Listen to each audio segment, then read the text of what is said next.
Hello, everybody, and welcome to the TeacherCast podcast, episode number 123. Thank you so much for joining us today. My name is Jeff Bradbury. Today, we're going to be talking to two people from the EdSurge family to talk all about their great website and how you can learn from it. There's, of course, several great ways to reach out and be a part of our show each and every week. There's, of course, on Twitter, @TeacherCast. Leave us a voicemail over at teachercast.net/voicemail. Email us at feedback@teachercast.net. And, of course, you can subscribe to our audio and video shows over at teachercast.net/iTunes and teachercast.net/YouTube. And, of course, it is that time of year. It is back to school season. And, of course, as teachers are getting back into the classroom, they're trying to figure out where can they find all those great resources for their classroom. And over the summertime, I had a chance to talk to Mary Jo and Michael from EdSurge at the ISTE conference, and we had such a great time. I invited them on the show today to talk all about EdSurge and to share what you can do to be successful this coming school year. Mary Jo and Michael, welcome to the show. Thank you so much for joining me today.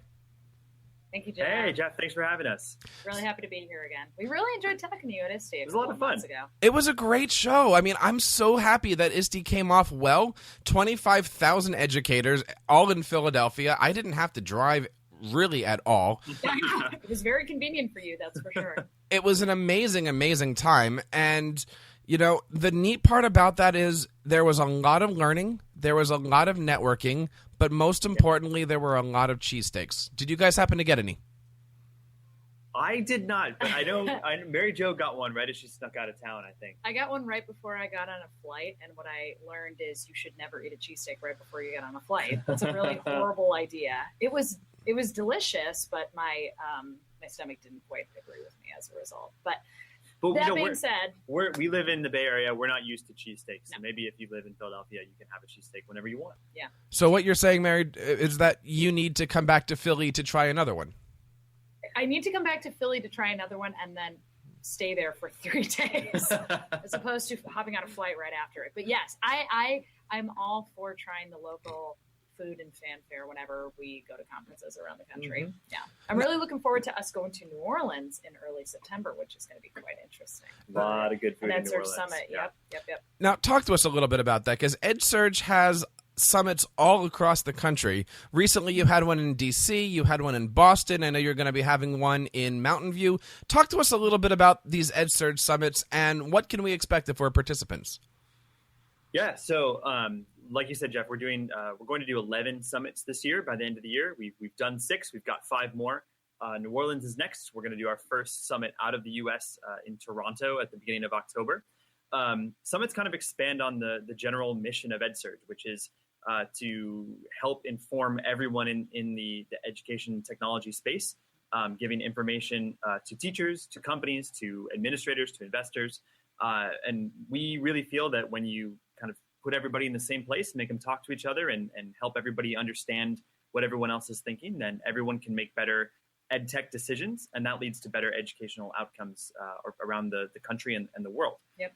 For summits specifically, those are really great days where you get a chance as an educator to interact with companies in a sort of a non-traditional vendor hall experience.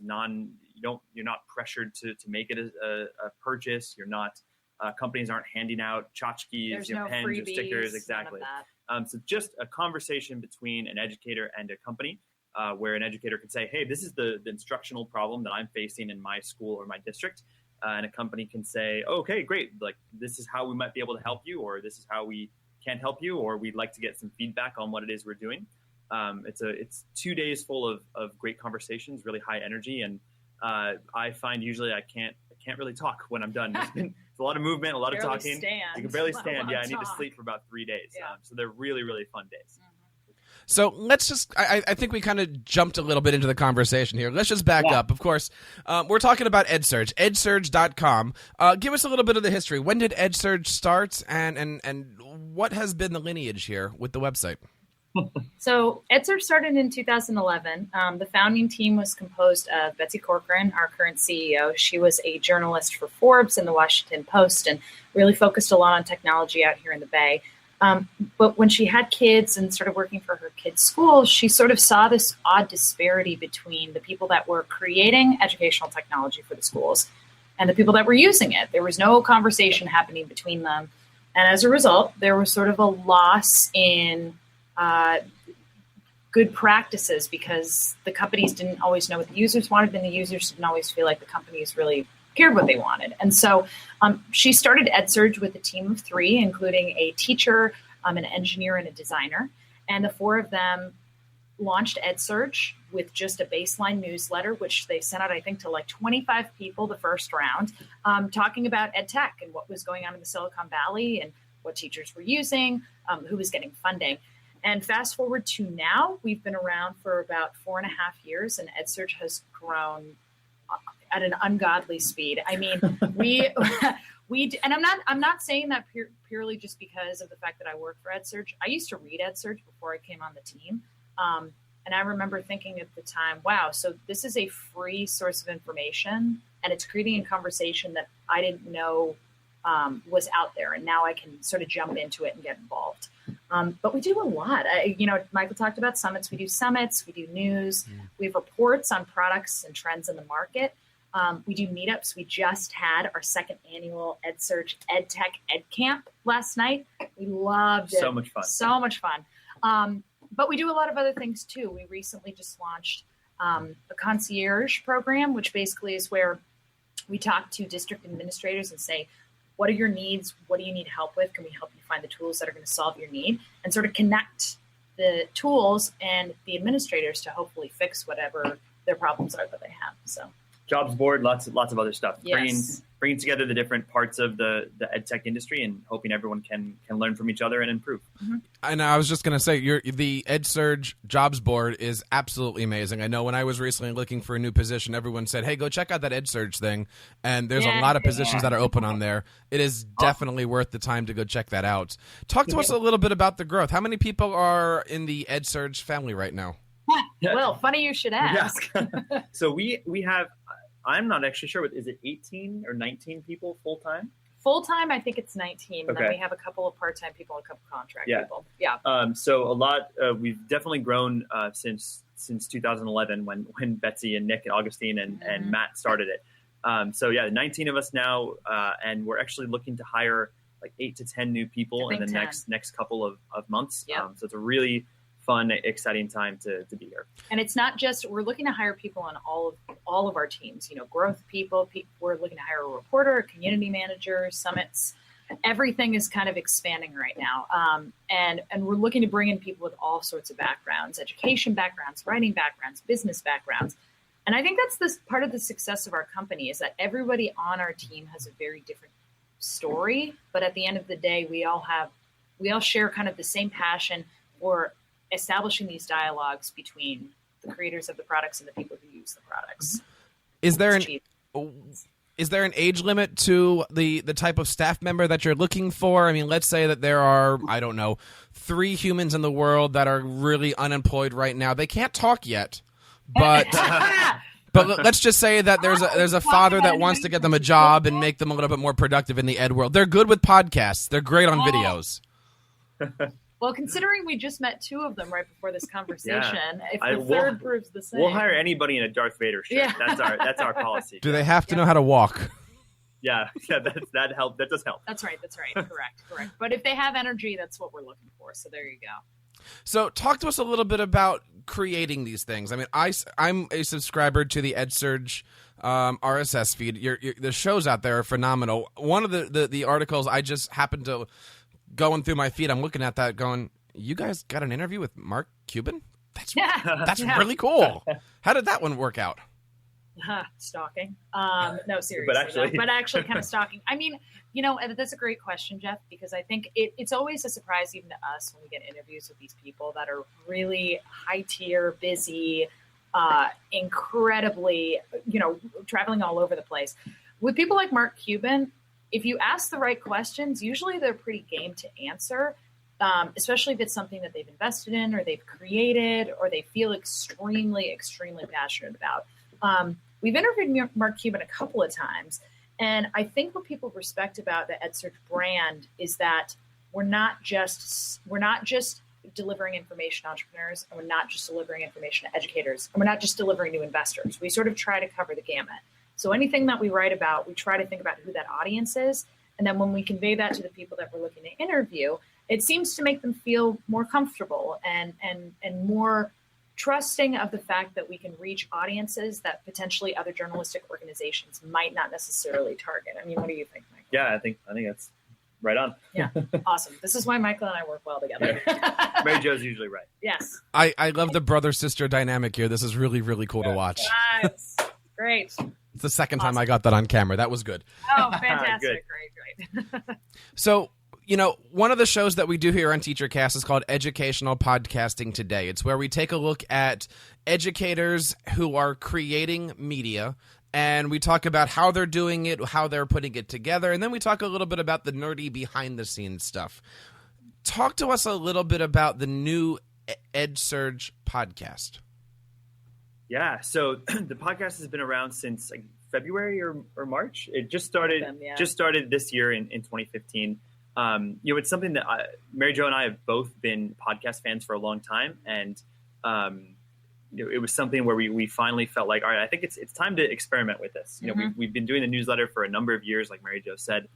Let's try to do something new. Maybe there are people out there who, for whatever reason, don't want to read a newsletter, or they don't have time. Maybe they've got a 120-mile commute one way, and they need something to listen to in the car. And that's an audience that we felt it was time to try to tap into. And so it's been a really fun experiment to dive into podcasts and try to reproduce some of the people that we like listening to. I listen to like This American Life every week. Jeff, I listen to your show a lot. I listen to the new Gimlet podcasts that are out, and it's really cool to kind of see what those people are doing and try your best to imitate it. We're not anywhere close yet, but I think we have been making slow and steady progress every week. Right. We're not doing anything new. We're just learning from people like you and, listening to This American Life and the TED Radio Hour, and just learning as much as we can. And also completely throwing ourselves on the altar of dignity and telling our listeners that they can give us as much feedback as they possibly can. And honestly, most of the changes that we've enacted, I think, have come pretty directly from people who either listen to our podcasts or have experience podcasting. And that seems to have worked for us pretty well, because in both of those cases, if they're listening or they're doing it, both parties have experience that we don't. Yeah. I mean, we're still very much, even though EdSurge has had steady growth, we're still very much a startup. Yeah.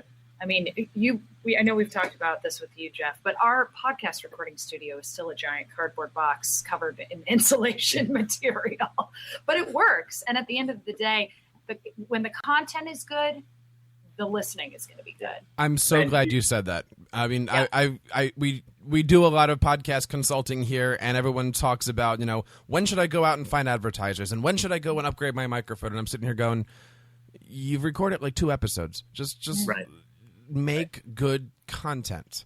And I'm also big on saying, I've recorded almost 600 shows. The first 599, not that great. Keep going and keep making good content here. What advice have you been given, or what advice would you give somebody who wants to start their own show? I think so. Two things that I've learned in the last 8 or 9 months as we've done this is the first is I was really surprised at actually how cheap it was to start recording the podcast. Yeah. The first episodes that we did were just on Mary Jo's computer, using the mic in the Mac. Was it the best sound ever? No. Were we able to put that out and have people listen to it? Yeah, it was fine. So that was a big surprise to me. The other thing is, I think at a certain point we realized, hey, what's really interesting when we started the podcast, we tried to make it a little bit more of a discussion format, and that worked all right. But what we found our listeners really thought was interesting was when we were talking to other people. Right. And so we found that our listenership really started growing, and we were having, honestly, a lot more fun. Yes. When we started going out and trying to get other people on the podcast. So, Jeff, we've talked to you for the podcast. That show will be going up soon. We've talked to Linda Weinman of lynda.com. Mm-hmm. We've talked to Matt Candler. Right. Schools. And superintendents from different parts of the country. Once we made the effort to start inviting those people and collaborate with them to develop shows, I think our listeners really enjoyed it. And for the most part, if you ask somebody to be on your show, they're pretty excited about it. Like We're honestly excited to be on this show. Yeah, right exactly. now. Yeah, we were thrilled to get this invitation, and I'm not sure anybody really has turned us down for reasons other than scheduling. People, they like to share their experiences. They like to be interviewed, and it's been relatively easy to bring people onto the show, and our listeners seem to really enjoy it. Mm-hmm. It's an interesting dynamic when you go from being a teacher role to being an educational podcaster, because when you're a teacher, you just by nature, you are the one that's standing up and preaching. But when you're an educational podcaster, it's not about you. And my philosophy on all this, I kind of take the Larry King approach. They're not there to listen to Larry. They're there to listen to Tom Cruise, or they're there to listen to Gina Davis or whoever else. And, there might be a couple times where you don't want to tune into the Larry King show because you don't like the guest, you don't like the topic. But tomorrow I've got the president on, and I'm going to watch that one. And do you have the president on tomorrow? Yeah. I don't want to give away anything on here. But you just made. I did want to bring something up, Michael. What you said a little earlier. You made a rookie podcasting mistake, and I want to. Yeah. Oh yeah. You. Now I know that when this show is over, the EdSurge team is going to want to listen to it, right? And you just got done saying you don't have to spend a lot of money on podcasting at all. No, Mike. Camera's on you right now. You want to make sure that the entire EdSurge team knows it's going to cost a lot of money, and you need to buy a lot of equipment. And There you need to and buy. I'm going to need probably 50 to 60% raises if we're going to continue to do the podcast. Oh, minimum. Right. Yeah. And in order to go out and interview Mark Cuban, you have to get that EdSurge jet. And first class all the way every time. Yeah. Absolutely. So we can go back and we can edit that out if you want, Mike. But just making sure that we're okay with all that stuff. There is. I will add though. I know we're talking in jest, but it is funny how yes, you can start pretty much podcasting for free, but a couple of well-placed purchases can actually make a big difference. Like, the idea that spending $100 on a Blue Yeti microphone actually did improve our sound quality quite a bit. Yeah. And even spending a little bit of money on incubation material. Why do I keep saying incubation? I don't know. Insulation. I keep saying incubation because we're writing a school incubators piece right now at EdSurge. But incubation material, I keep saying it. Insulation material. It makes the sound quality so much better. Mm-hmm. And some of our more frequent listeners, the ones who tune in every single week religiously and who offer us feedback consistently, they actually do pick up on those little things and do let us know. And that, I think, at the end of the day, is what's most important to us, is having the loyal listeners that really do care about the content, but they also do know what's going to make it easier for them to absorb the content. Because it's really about their consumption, what they're consuming and how they consume it. That's what we have to listen to on a regular basis. Absolutely. And you can find so much out. I mean, we're talking about this now on the educational podcasting show, but not just looking at your stats. It's one thing to say I've got 10 downloads or 1 million downloads. I don't care about that number. I care about length of time listening. And, YouTube looks at that and YouTube will tell you exactly per video how much time people are watching your video. And, I got videos that have tens of thousands of hits and stuff like that. But if everybody's only watching for 2 minutes, so what? Yeah, that point is interesting because when we get user feedback from people, I actually don't see as many people asking for video media. I see more people asking for podcasts, for sound media. Maybe that's because you only have to consume it in one capacity. You only have the auditory element, not the visual in the auditory, so you don't have to physically sit down. You can, listen to it while you're doing something else. You can multitask because it's one mode of transfer. I'll give you my answer for that one. Everybody has one thing in common. We all go to work. Yes. Yeah. And look, we can talk about audio downloads versus video downloads, we're doing a video show now, and my goal when I do a video show with people and we do demonstrations is my goal is to get you to go back to your computer and watch it. Because I know you're listening to it in the car for the first time because maybe you go to your podcasting player and everything just downloads. And, I've got 6 or 7 feeds on here on iTunes. And no matter where you are, I want you to go back to iTunes and watch the video feed. I want you to actually consume my content twice. But everybody drives to work or gets to work somehow. And that's why the audio is so much more important to go. But good video numbers are there too. Yeah, truth. I would agree. And I like the way that you just put that. And this is basically the thesis statement for the podcasting show. Can you podcast for free? Yeah, you can. Yes. You can take your phone and you can talk into it, and that's a podcast, right? Right. $80, $90, whatever it is. You get yourself a Yeti, this microphone here. I think these are like $40, something in that respect. These are wonderful. You can do all of this stuff for a couple dozen pennies, right? Yeah. I just had a teacher Scott Hasselwood, he wrote for us for the 50 States Project. He's in Oklahoma.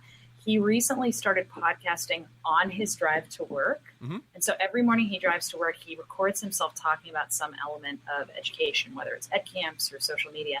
And he posts them online. And even if it's not necessarily him interviewing other people, him getting out his thoughts about some of these experiences and tools that he uses, he told me actually is very self-informative. It makes him realize certain things about it. So I would say the same. I mean, I feel like we learn a lot from the podcasting ourselves. Yeah.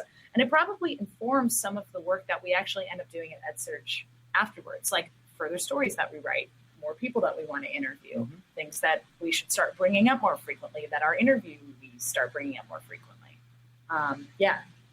It's a learning experience for everybody, including us. Yeah, absolutely. And have you started to incorporate your podcast into your editorial calendar? I mean, are we now doing the written work with Mark Cuban, and then we're going to do the video interview with Mark Cuban, and then we're going to do the, live summits at Mavericks headquarters? I mean,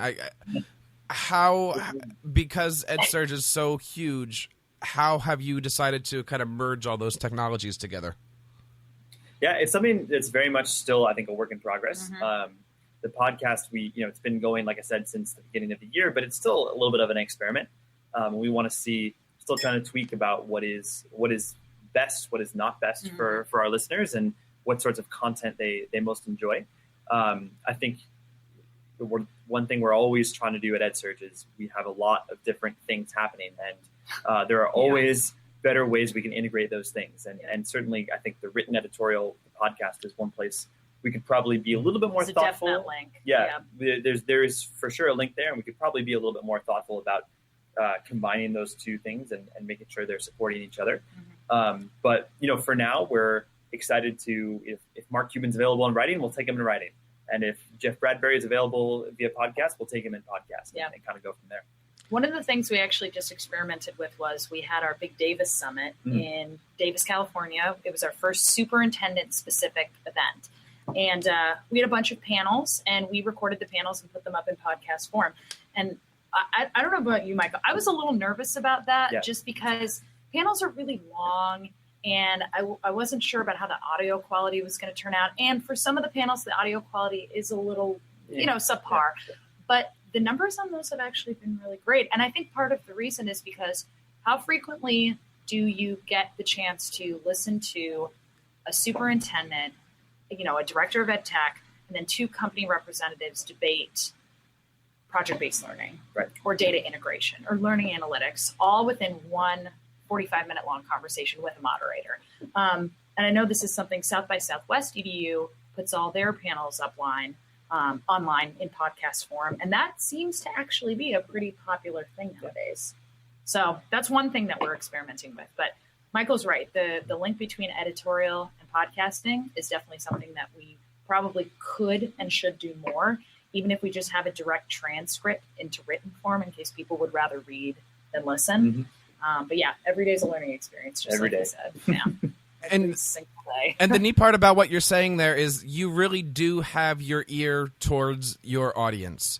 How does your audience get a hold of you? If somebody has an idea for a story or wants to write or how do people get a hold of you at EdSurge?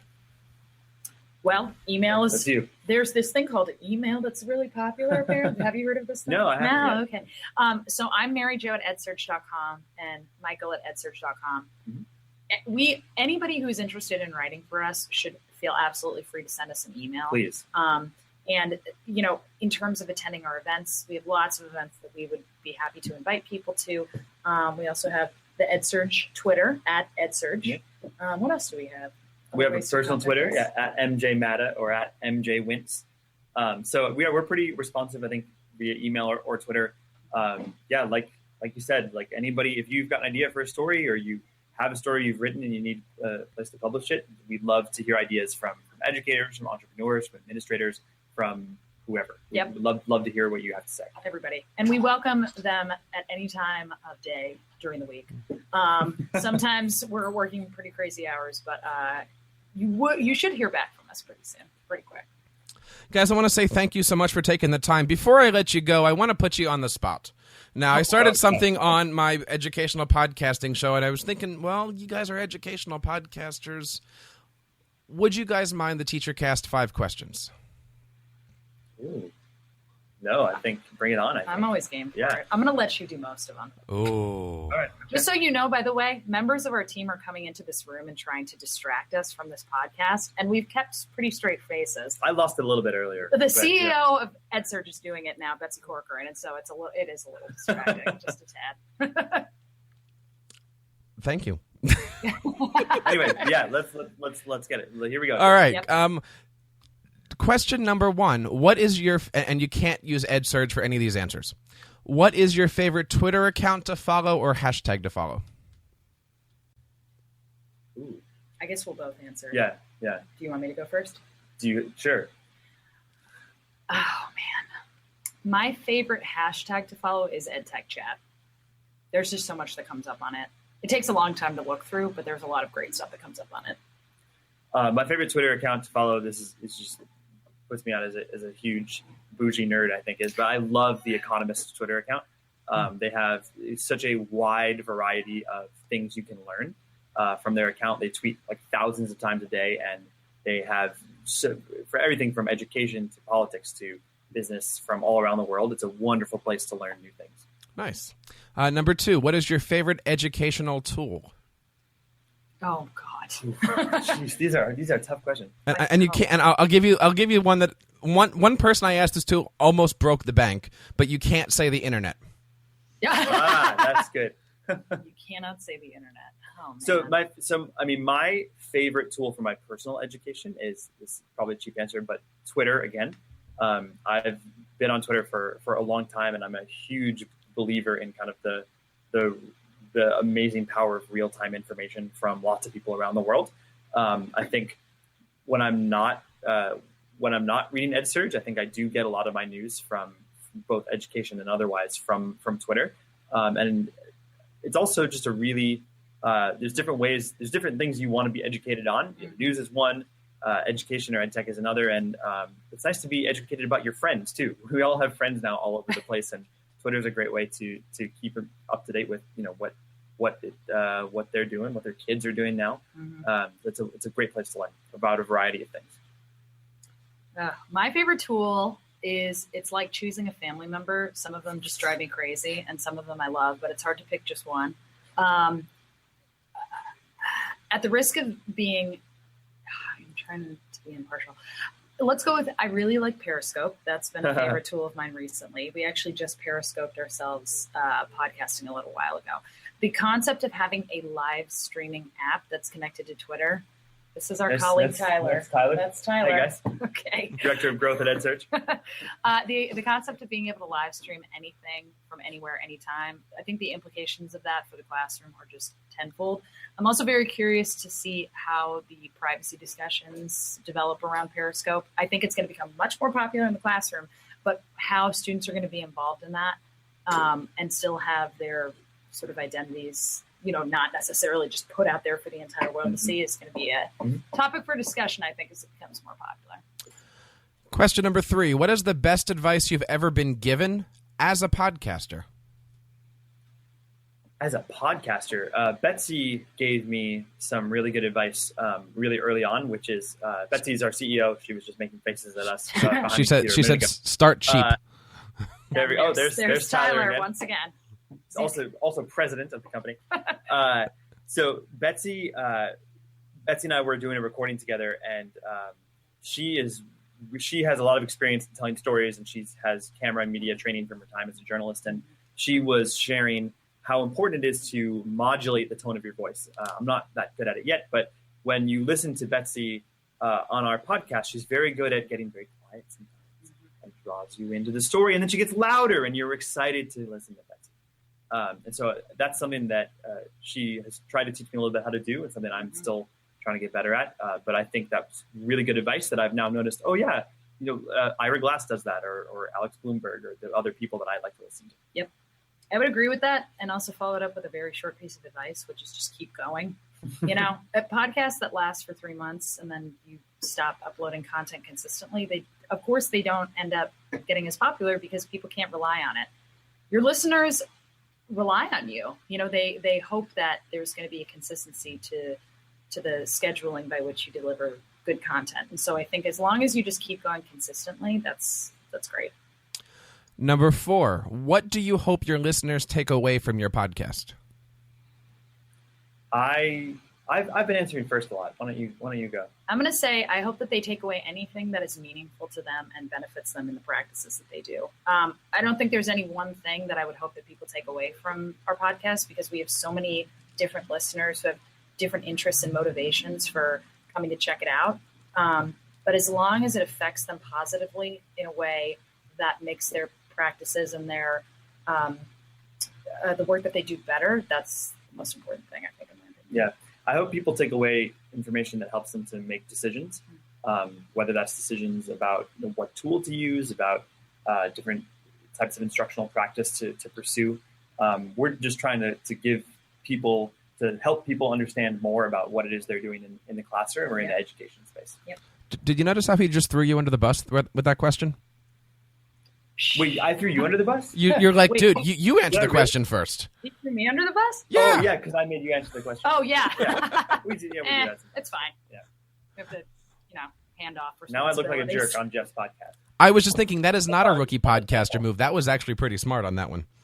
I could say something controversial that would make me sound like a jerk. Well, let's not. hate smart boards. I think whiteboards are the worst. I think interactive whiteboards are the worst. Oh, there you go. You and I are on the same Got your head page. left out, Jeff. Yeah, there you go. You and I are absolutely on the same page for that one. Oh, good, excellent. As a music teacher, I actually fought my district 3 years in a row to not put a whiteboard on my board because I needed music notes. I didn't need interactivity. I needed something that I can.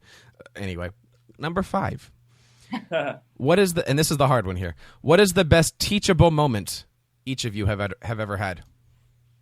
Ever had in our lives? Let's start with education. You can keep it podcasting. What is the best thing that you were like, Arne, that was really cool? Teachable moment. Wow, that is a hard question. That is a really hard question. Hey, we don't pull punches here on TeacherCast.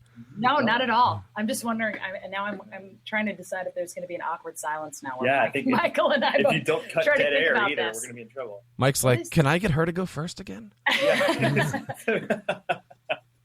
What is the best teachable moment? I mean, okay, I'll go first because Michael answered the first 3 on his own, and I don't mind taking this one. This is going to be a little bit of an off-color occasion because of the fact that it is something that is so memorable to me, but it has taught me a lot about what teachers go through day in and day out. So my first couple of years of teaching, I was horrible at classroom management, absolutely terrible. Like I can't believe they still employed me. I'm going to be honest with you, but it did take me a while to figure it out. And, I found a note in my classroom one day that was left on the floor by one of my students. And I guess, it just kind of been tossed to the side. I'm sure they didn't mean for me to find it, but I did find it. And it said, there was a bad word in it. My last name is Madda. Miss Madda is a B******. So fill in the gaps. But it said, Miss Madda is a bad word, dash, and I love her. And I think what was interesting about that was I realized that what that message told me was the realities of being a teacher are that you have to have really high standards for your kids. And sometimes it's going to drive them crazy. But if you have high standards for them, they really love it. And I think in the world of EdTech, we need to hold the same standards for ourselves because it's easy to get distracted by what's most quote unquote innovative or what's most interesting or disruptive, blah, blah, blah, blah, blah, buzzword. But if you really, really think about it, a lot of those innovative products are complicated and difficult for students to use, and at the end of the day probably don't have any real manifestation at the end of their schooling lives. So I think the most teachable moment in my life was when that happened, because it made me realize that relationships with students are the most fundamental piece to giving them what they need. And the second one was really holding yourself to a high standard, and holding your product and your coworkers and your students to a high standard is really the best way to be successful. Having high goals, even if you don't reach them, you're going to get damn close. And the higher you reach, the higher potential you have. Mike, you should have gone first. That was a pretty damn good one. That was a really good story. Thank you. I still have that note. I put it on my wall. I saved it because I wanted to remember it for the rest of my life. And people come into my room and they see it, and they're very confused as to why I have it on my wall. My story is completely, could not be more different. Okay. So my background is not in teaching. It's in, I after college went into the consulting world. I was a consultant for about 3 years. And within like 6 or 8 months of starting as a consultant, I'm still very much trying to figure out what the heck I'm doing. We had this kind of strange project that was very different from anything I'd ever done. And we had the sort of support structure wasn't, normally there's sort of like a low-level person, a mid-level person, and a high-level person. And in the middle of this project, towards the end, the middle person, her sister had a baby or something, or she had to go take care of family obligations. She was gone for a while, and so it was just me and the sort of higher up person. Because I didn't have that kind of level of support, I made a series of mistakes that were big deals, and then I had to figure out how to deal with them. And so the first thing I learned was you should always be honest about them, and I was honest about it. But then the reaction of that higher up person was, I learned a lot from that. She was not angry about it. She said, okay, well, what's past is past, and let's figure out how we can now move forward, deal with this. And secondly, she said, she took the time to sit with me and say, what could you have done better to avoid this mistake? And we worked on that. And she said, okay, now let's figure out what I could have done better to avoid this mistake as well. And so that was a really important moment for me, because it was my first like big screw up in the adult world. And also, it taught me a lot about how to deal with people in the workplace, and even within a family. We all have relationships, whether professionally or personally, where we are managing or teaching or in charge of somebody else in a way. And the more you can deal with those people with patience and without ever blaming anybody or getting mad, I think is really the way to go. And I try to emulate that in the workplace too. You do a very good job. Oh, thanks. Yeah. You guys were good at that one. Mary Jo and Michael, thank you guys so much for coming on. Please feel free to reach out and invite yourself back on next time. Would love to have you guys come on. Would love to share more stories as we go through here. One last time, where do we learn more about EdSurge? Absolutely. Go to edsurge.com, EdSurge.com. Once you're there, you can check out all of our news. You can sign up for our newsletters. You can check out our jobs board, sign up for our concierge project, sign up to attend one of our summits. It's all at edsurge.com. Everything you need. Everything. And for the podcast, we've talked a lot about the podcast. You can find that on edsurge.com as well, or on iTunes or Stitcher or SoundCloud or wherever it is you like to get podcasts. Mm-hmm. And tweet at us. If you have any questions, feedback, just EdSurge on Twitter. Well, my friends, that wraps up this episode of the TeacherCast podcast. Thank you so much for making TeacherCast your home for professional development. There's, of course, several great ways that you can reach out and be a part of the show yourself each and every week. We love it when you find us on Twitter at TeacherCast. Leave us a voicemail over at teachercast.net/voicemail. Email us at feedback@teachercast.net, and subscribe and comment over on our iTunes and YouTube channels at teachercast.net/iTunes and teachercast.net/YouTube. Hope everybody's having a great start to their school year. Until next time, keep up the great work in your classrooms and continue sharing your passions with your students.